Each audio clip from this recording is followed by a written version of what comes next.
एक शब्द मानो आज दुनिया से गायब सा होता जा रहा है, पेशेंस। और कहते हैं कि सब्र का फल बहुत मीठा होता है और सब्र की बड़ी महिमा है। मां शबरी ने सब्र रखा, इंतजार किया और भगवान राम को दर्शन देने ही पड़े। दोस्तों, आज के इस वीडियो में बात करूंगा पेशेंस और परसिस्टेंस की।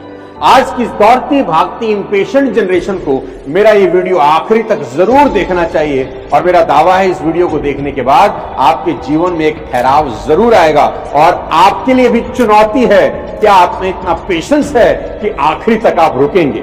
एक शब्द है डिफिकल्ट। मुझे नहीं लगता जिम कुरियर से ज्यादा बढ़िया एक्सप्लेनेशन किसी ने डिफिकल्ट वर्ड का किया। जिम कुरियर एक बेहद सफल टेनिस प्लेयर थे, काफी लंबे समय तक टेनिस के टॉप पर रहे। डिफिकल्ट शब्द की डेफिनेशन उनसे बेहतर किसी ने नहीं करी। He said, if it's easy, it can be done right now, but if it's difficult, it will take some more time. कितनी शानदार बात है। He said, good things are difficult and they take time. कोई भी चीज अगर अचानक हो जाए तो उसका वैल्यू कभी नहीं होता।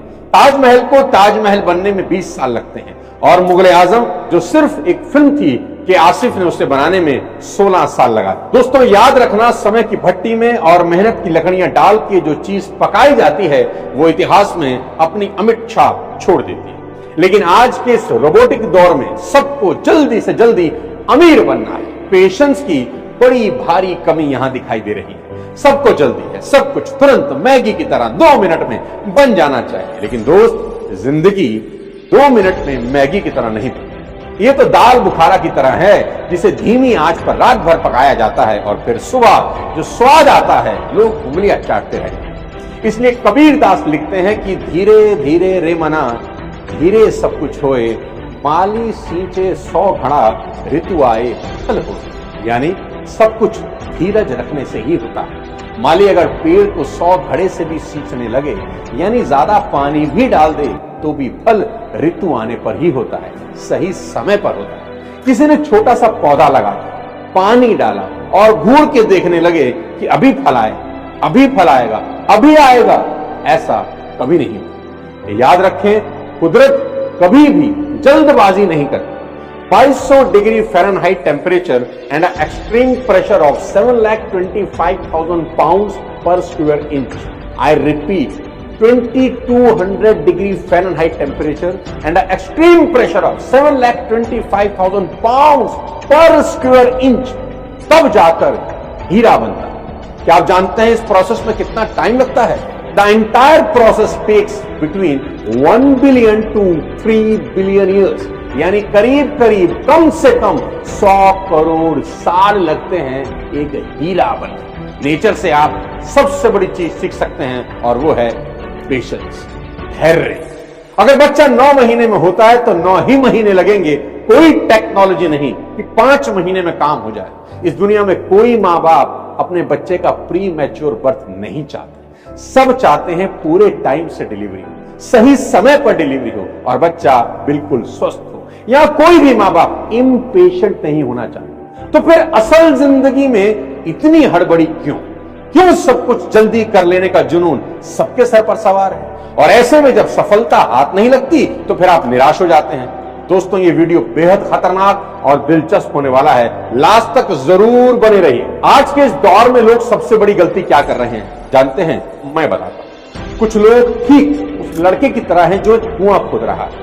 20 फीट खोदने के बाद जब पानी नहीं निकलता तो उसका पेशेंट जवाब दे जाता है। इसको लगता है शायद गलत जगह खुदाई कर रहा है, फिर दूसरी जगह खोदना शुरू करता है।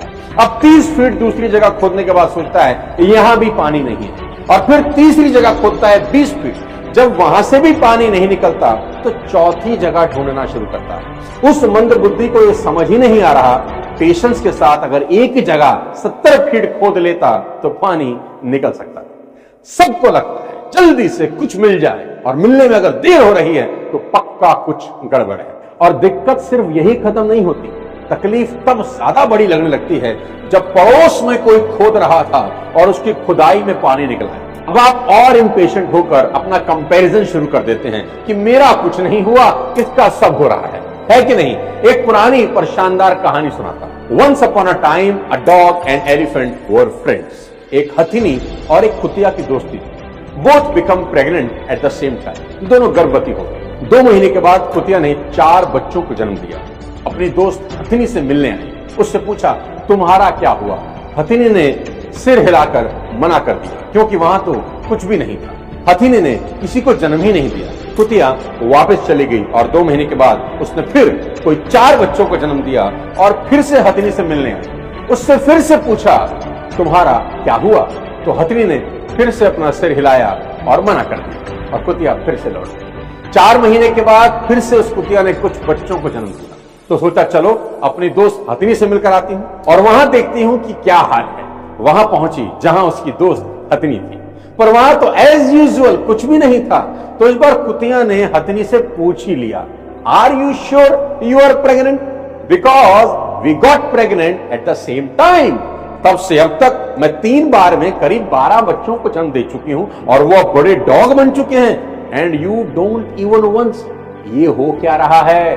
तो हथिनी ने इस बार उसको जो जवाब दिया वो सुनने लायक। हथिनी बोली, there is something I want you to understand. मैं तुझे कुछ समझाना चाहती हूं। What I am carrying inside my body is not a puppy but an elephant. I only give birth in 2 years, but when my baby hits the ground, the earth feels it.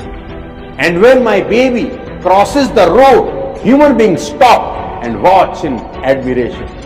My dear friend puppy, I am not giving birth to puppies. I am giving birth to elephants. And it will take some good time. जीवन के संग्राम में कभी patience lose नहीं करना। When you see other receive answers to their prayers, don't compare to yourself. याद रखना, सब्र एक ऐसी सवारी है जो अपने सवार को कभी भी नहीं गिरने देती, ना किसी के कदमों में और ना किसी की नजर।